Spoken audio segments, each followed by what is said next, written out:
Social distancing कर रहा हो, तो मैं आपको सिर्फ आज नमस्ते ही कहूंगी, क्योंकि हाथ मिलाना पड़ जाएगा भारी। आप मेरी बात माने या ना माने, आपको ये दिलाने का मौका मैं हाथ से निकलने नहीं देती। तो आइए मेरे साथ एक साथ करते हैं शुरुआत आज की मुलाकात हमारी 5 खबरों के साथ। आपको बताना होगा कि क्या ये खबरें हैं फेक या नॉट फेक, और सही जवाब देने पर आपको मिलेंगे ढेर सारे इनाम।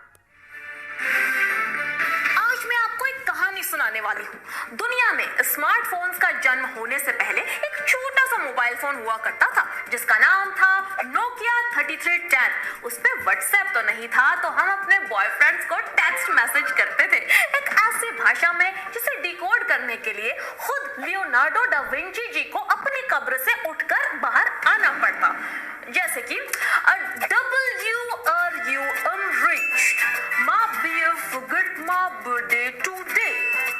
मुझे तो सब समझ आ गया। एनीवे, लेकिन फिर स्मार्टफोन्स आ गए और इस छोटे से फोन को सब भूल गए। इसलिए जब मैंने फेसबुक पे देखा कि आजकल नोकिया फ्री में फोन बांट रहा है, मैं सोचने लगी कि वाओ, इनके इतने बुरे दिन आ गए। तो इसी बात पे ये रहा मेरा फर्स्ट क्वेश्चन। कोविड के चलते नोकिया दे रहा है मुफ्त में स्मार्टफोन, फेक या नॉट फेक? अब दोस्तों, अगर ये खबर नॉट फेक है तो मैं नोकिया कंपनी को सैल्यूट करूंगी, क्योंकि वो ऐसे लोग जिनके पास स्मार्टफोन्स नहीं है उन्हें फ्री में फोन बांट रहे हैं। लेकिन अगर ये खबर फेक है तो पक्का ये कोई स्कैम है, पक्का सक्सेसफुल होगा ये स्कैम, क्योंकि फ्री फोन की तरफ लोग ऐसे भागते हैं जैसे कंट्रोवर्सी की तरफ मैं बता ही दूं आपको कि ये न्यूज है बिल्कुल फेक। अगर आपको लगा कि नोकिया किसी को फ्री में फोन दे सकता है तो आपको कैपिटलिज्म बिल्कुल समझ नहीं आया। कृपया गूगल कर लीजिए। नोकिया ने सिर्फ एक टी-शर्ट रखा था अपने सोशल मीडिया पेजेस पर, जहां कोई एक फोन केवल एक इंसान जीत सकता था। फ्री फोन्स बांटने वाली बात तो उन्होंने कभी लिखी ही नहीं। शॉर्ट में बोलूं तो क्या उन्होंने किसी को फ्री फोन्स देने का प्रॉमिस किया? नो किया। अब हम बात करेंगे हमारे brother from the same mother Bangladesh की। ये हमारे उस भाई की तरह है जिससे हमारे मार्क्स की हमेशा तुलना होती है। और अब खबर आ रही है कि 72 साल में पहली बार भारतीय रुपया बांग्लादेश टका से वीक हो गया है। ये सुनकर हमें बड़ा धक्का लगा और उसके बाद बड़ा धक्का हमारी ईगो को लगा। इसलिए हमने सोचा कि थोड़ा डीप डाइव करते हैं इसे अपना अगला सवाल बना के। तो 72 साल में पहली बार भारतीय रुपया बांग्लादेश टका से हुआ कमजोर, फेक या नॉट फेक? अगर ये न्यूज फेक निकली तो मेरे साथ धोखा होगा या ढाका? जो भी हो, हमारी इकोनॉमी पर तो डाका होगा। इरशाद इरशाद। मेरा अंदाज कभी कभी शायराना हो जाता है दोस्तों, डोंट बी शॉक्ड। मेरे इतने सारे पहलू हैं ना कि कभी कभी लोग मुझे प्यार से पहलुआन बुलाते हैं। अगर वाकई में रुपया कमजोर हो गया है तो प्लीज जरा इससे इलेक्ट्रॉल पिलाइए, क्योंकि कुछ दिन में ताकत आ जाएगी। लेकिन मैं आपको बता दूं, इलेक्ट्रॉल लाने की कोई जरूरत नहीं है, ये न्यूज है बिल्कुल फेक। पहली बात तो ये है कि बांग्लादेश का जन्म हुआ था 49 साल पहले। 72 साल पहले तो वो सिर्फ एक सपना था, और सपनों की तो कोई करेंसी नहीं होती ना। तो इससे पहले क्लू को देखकर ही आपको पता चल जाना चाहिए था। पर नो प्रॉब्लम, आपको होशियार बनाने के लिए मैं हूं ना। सच तो ये है कि इंडिया की करेंसी का 1 रुपया बांग्लादेशी टका के 1.13 के बराबर है। अभी तो थोड़ा टाइम है रुपये को टके से भी कमजोर होने में, क्या पता कल होना हो।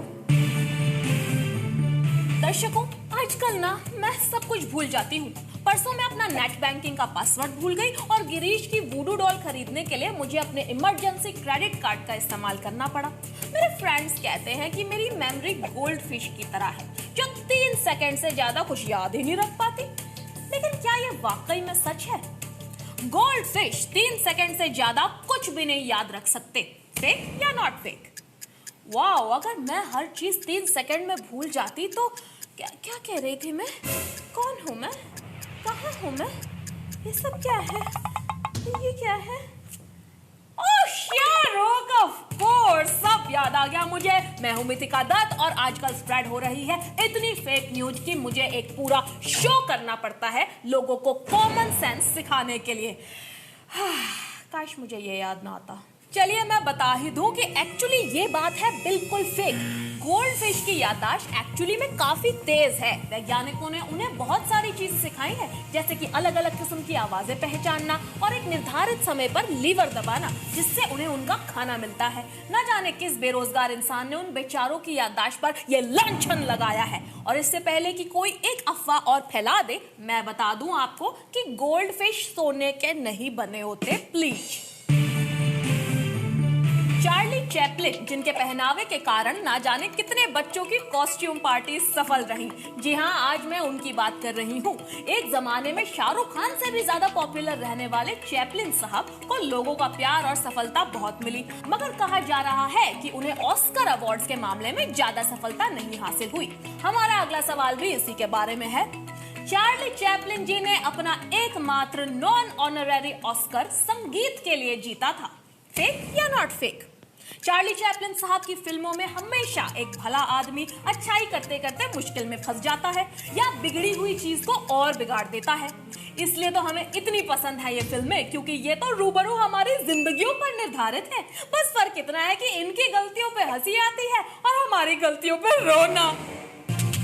और ये न्यूज है बिल्कुल नॉट फेक। जी हाँ, चैपलिन साहब को उनके जीवन में 2 ऑनरेरी ऑस्कर अवार्ड्स मिले थे, मगर उनका एकमात्र नॉन ऑनरेरी यानी कंपेटिटिव अवार्ड था उनकी फिल्म लाइमलाइट के म्यूजिक के लिए, जो बनी थी 1953 में, मगर अमेरिका में रिलीज हुई थी 1972 में।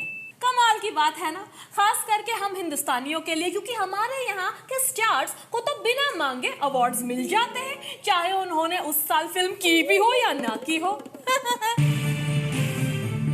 देखिए दोस्तों, मेरे हिसाब से हमारी जिंदगी में हमें अलग अलग चीजों में दिलचस्पी होनी चाहिए। जैसे मुझे देख लीजिए, फेक न्यूज का खात्मा करने के अलावा मुझे रुचि है योगा में, फिल्मों में, and interpreting quantum mechanics of terms of random discontinuous motion of particles and all of that stuff including kind of science. सुनने में आया है कि इंडिया की एक वरिष्ठ कंपनी की भी यही फिलॉसफी थी। कहा जा रहा है कि विप्रो की शुरुआत आईटी सर्विसेज से नहीं, एक वनस्पति घी बनाने वाली कंपनी के रूप में हुई थी। और इससे ही जुड़ा है हमारा अगला सवाल।